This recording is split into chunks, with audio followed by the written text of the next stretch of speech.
പള്ളിയിലേക്ക് വരുമ്പോൾ ഏറ്റവും കൂടുതൽ വിലപിടിപ്പുള്ള വസ്ത്രം ധരിച്ചു കൊണ്ടുവരും. ഒരാൾ ചോദിച്ചു, അല്ലയോ മഹാനവറുകളെ, കസ്റ്റമറിനെ കാണിക്കാൻ നിങ്ങൾ മോശമായ വസ്ത്രവും ആരും കാണാത്ത പള്ളിയിലേക്ക് നിങ്ങൾ വിലപിടിപ്പുള്ള വസ്ത്രവും, എന്താ ഇത്? ബഹുമാനപ്പെട്ട അബൂ ഹനീഫത്തുൽ കോഫി റഹ്മത്തുള്ളാഹി പറഞ്ഞത്, ആരും കാണില്ല എന്നാ വിചാരിച്ചത്. പള്ളി ആരുടെ പള്ളിയാണ് നമ്മൾ പോകുന്നത്? പള്ളി എന്താണ്? പള്ളിയിൽ ആരാ ഉള്ളത് നിങ്ങൾക്ക് അറിയില്ലേ? രാജാതിരാജൻ, ലോകത്തിന്റെ ദിവരാശക്തി, എന്നെയും നിങ്ങളെയും സൃഷ്ടിച്ച തമ്പുരാൻ, ആകാശഭൂമികളെ മുഴുവനും നിയന്ത്രിക്കുന്ന തമ്പുരാൻ, ആ പടച്ച തമ്പുരാൻ നമ്മളെ വീക്ഷിക്കുന്നുണ്ട്. അല്ലദീ യറാക ഹീന തഖൂം. കൈകെട്ടി അല്ലാഹു അക്ബർ എന്ന് പറഞ്ഞ് കരങ്ങൾ ഉയർത്തിക്കൊണ്ട് പടച്ചവന്റെ ദർബാറിലേക്ക് പ്രതിജ്ഞയർപ്പിച്ച് കൈകൾ കെട്ടി നിൽക്കുന്ന നിന്നെ സസൂക്ഷ്മം വീക്ഷിക്കുന്നവനാണ് അവൻ. നീ ഉടുത്തുകൊണ്ടുവരുന്ന കൂറക്കൈലി കാണുന്നവനാണ് അവൻ. നല്ല വസ്ത്രമാണോ ധരിച്ചു പള്ളിയിൽ വരുന്നത്? അതല്ല മോശമായ രാത്രി നീ ധരിച്ചുകൊണ്ട് കിടന്ന ആ പന്ന കൈലിയും ഉടുത്തുകൊണ്ടാണോ സുബഹിക്ക് വരുന്നത്? അത്ര പൂശിക്കൊണ്ടാണോ വരുന്നത്? പല്ല് തേച്ചുകൊണ്ടാണോ വരുന്നത്? ഇതെല്ലാം അല്ലാഹു സസൂക്ഷ്മം വീക്ഷിക്കുന്നുണ്ട്. അതുകൊണ്ട് എന്റെ യജമാനന്റെ മുന്നിലേക്ക് പോകുമ്പോൾ കൂറത്തുണിയും ധരിച്ചുകൊണ്ട് പോകാൻ ഞാൻ ഇഷ്ടപ്പെടുന്നില്ല.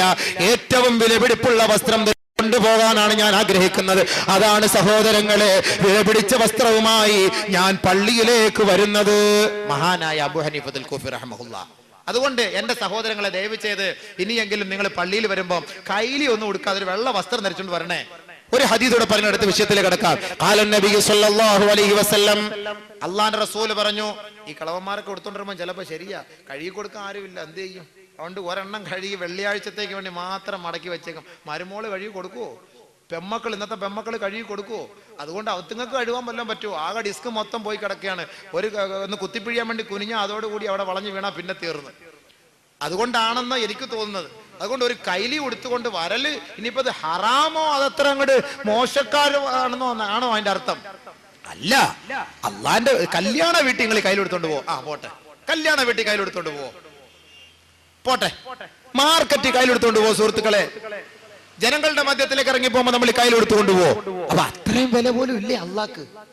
അള്ളാഹ്ക്ക് അത്രയും വില പോലും ഇല്ലേ? ഈ കൈലി എടുത്തോണ്ട് കല്യാണത്തിന് പോവൂല, മരിച്ച വീട്ടിൽ പോവൂല, യാത്ര ചെയ്യൂല. പക്ഷെ അള്ളാന്റെ അടുക്കൽ വരുമ്പോ ഒരുമാതിരി കീറിയ ട്രൗസർ ഇട്ടുകൊണ്ട് വരണത്, ഇതെന്ത് വൃത്തികേട്! അപ്പൊ കല്യാണ വീട്ടിലുള്ള ജനങ്ങളുടെ വില പോലും അള്ളാഹ്ക്കില്ല എന്നർത്ഥം. നഊദു ബില്ലാഹ്, അള്ളാഹ് കാക്കട്ടെ. യാ ബനീ ആദം ഖുദൂ സീനതകും ഇൻദ കുല്ലി മസ്ജിദ്. ഓരോ നമസ്കാര വേളയിലും നിങ്ങളുടെ വസ്ത്രങ്ങളെ നിങ്ങൾ നന്നാക്കിൻ, ശുദ്ധിയാക്കിൻ, നല്ല വസ്ത്രം ധരിക്കിൻ. അതാണ് ഖാലൻ നബി സല്ലല്ലാഹു അലൈഹി വസല്ലം, അല്ലാഹുവിന്റെ റസൂൽ പറഞ്ഞത്, ഇൽബിസു സിയാബൽ ബീർ ഫഇന്നഹാ അത്ഹറു വഅത്യബു വകഫിനു ഫീഹാ മൗതാകും. നിങ്ങൾ വെള്ള വസ്ത്രം ധരിക്കുവിൻ, വെള്ള വസ്ത്രം ധരിക്കുവിൻ. വെള്ള വസ്ത്രമാണ് ബർക്കത്തുള്ള വസ്ത്രം, അത് ശുദ്ധിയുള്ളതാണ്, വൃത്തിയുള്ളതാണ്.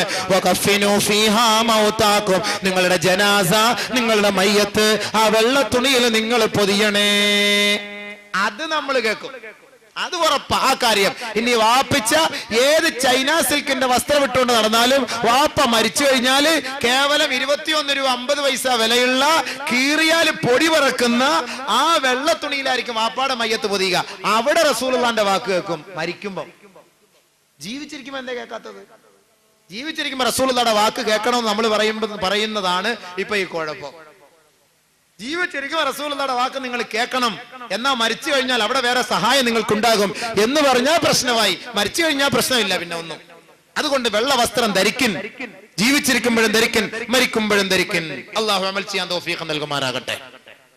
അപ്പോൾ ഞാൻ പറഞ്ഞു വന്ന വിഷയം, സിവാക്ക്, മിസ്വാക്ക് ചെയ്യുക നബിമാർ പ്രവാചകന്മാരുടെ സുന്നത്തിൽപ്പെട്ട കാര്യമാണ്. അത്തർ നബിമാരുടെ സുന്നത്തിൽപ്പെട്ട കാര്യമാണ്. നാലാമത്തെ കാര്യം നിക്കാഹ്, കല്യാണം കഴിക്കൽ നബിമാരുടെ സുന്നത്തിൽപ്പെട്ട കാര്യമാണ്. അതാണ് അന്നിക്കാഹു മിൻ സുന്നതി, നിക്കാഹ് എന്റെ സുന്നത്താണ്. من أراد أن يلقى الله طاهرا مطهرا فليتزوج.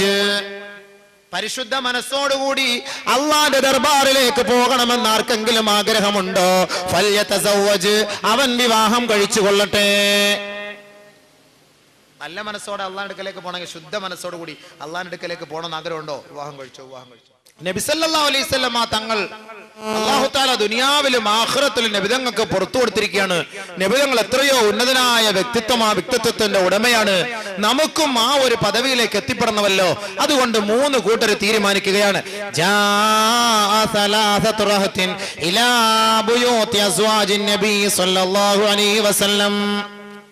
3 പേർ ഒരു സംഘത്തിലെ നബിതങ്ങളുടെ പത്നിമാരുടെ ഭവനത്തിലേക്ക് പോവുകയാണ്. എന്തിനാണ്?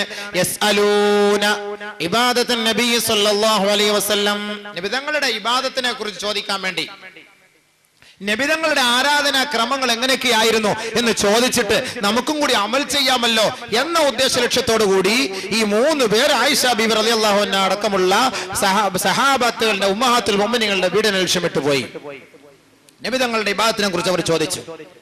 ഫലമ്മാ ഉഖ്ബിറൂ കഅന്നഹു തഖാല്ലൂനഹാ. നബിതങ്ങളുടെ ഇബാദത്തിനെ കുറിച്ച് ചോദിച്ചപ്പോൾ പറയപ്പെട്ടു, നബിതങ്ങളുടെ ഇബാദത്ത് ഭയങ്കരമാണ്. നിങ്ങളെ കൊണ്ടൊന്നും ചെയ്യാൻ പറ്റൂല, അത് ഭയങ്കരം തന്നെ. ഉടനെ ഇവർ 3 പേരും കൂടെ തീരുമാനിച്ചു, വഅൈന നഹ്നു മിനൻ നബി സല്ലല്ലാഹു അലൈഹി വസല്ലം. നബിതങ്ങളിൽ നിന്ന് നമ്മൾ എത്രയോ ദൂരമാണ്. അല്ലാഹു അക്ബർ. ഖദ് ഗുഫിറ ലഹു മാ തഖദ്ദമ മിൻ ദൻബിഹി വമാ തഅഖർ. നബിയുടെ മുമ്പും പിമ്പുമുള്ള സകലമാന പാപങ്ങളും അല്ലാഹു പുറത്തു കൊടുത്തിരിക്കുന്നു. നബിതങ്ങളുടെ കൂട്ടത്തിൽ ആ പദവിയിലെത്താൻ നമുക്ക് കഴിയില്ല. അതുകൊണ്ട് നമുക്കൊരു തീരുമാനമെടുക്കാം. വഖാല അഹദുഹും, അവരിൽപ്പെട്ട ഒരാൾ ഒരു തീരുമാനമെടുത്തിട്ട് പറയുകയാണ്, അമ്മാ ഫാന ഉസല്ലി ഫലം അർഖുദു. ഞാൻ ഇനി ഉറങ്ങുന്നേ ഇല്ല, ഞാൻ ഇനി നിസ്കരിക്കാൻ തുടങ്ങാൻ പോവാ. എനിക്ക് ഉറക്കം വേണ്ട. കാരണം എന്താ? നബിതങ്ങളുടെ പദവി വലുത്. ആ ഒരു ദർജയിൽ അവിടെ എത്തിപ്പെടണമെങ്കിൽ എനിക്ക് ഉറങ്ങിക്കൊണ്ടിരുന്നാൽ പറ്റൂല. അതുകൊണ്ട് ഞാൻ ഇനി ഉറക്കമൊക്കെ ഒഴിവാക്കിയിട്ട് നമസ്കരിക്കാൻ തുടങ്ങാൻ പോവുകയാണ്. വഖാല അൽ-ആഖിർ, മറ്റേയാൾ പറഞ്ഞു,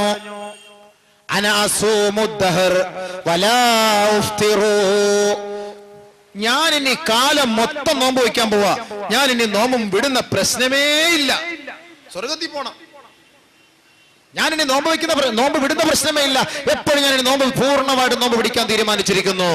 3-മത്തെ ആള് പറയുകയാണ്, അന അഅ്തസിലുൻ നിസാ ഫലം അതസവ്വജ്. ഞാൻ ഇനി വിവാഹം കഴിക്കുകയില്ല. ഞാൻ സ്ത്രീകളെ ഒഴിവാക്കാൻ തീരുമാനിച്ചിരിക്കുകയാണ്. ലാ തസവ്വജ്, ഞാൻ വിവാഹം കഴിക്കുകയില്ല. സ്ത്രീകളെ ഞാൻ പൂർണ്ണമായിട്ട് ഞാൻ ഒഴിവാക്കാൻ തീരുമാനിച്ചു. ഇത് കേട്ടുകൊണ്ട് റസൂലുള്ളാഹി സ്വല്ലല്ലാഹു അലൈഹി വസല്ലം നബി തങ്ങൾ അവരുടെ ഇടയിലേക്ക് കടന്നു വന്നുകൊണ്ട് ഖാല ചോദിക്കുകയാണ്, അൻതുമുല്ലദീന ഖുൽതും കദാ വ കദാ. നിങ്ങളാണോ ഇങ്ങനെയൊക്കെ പറഞ്ഞത്?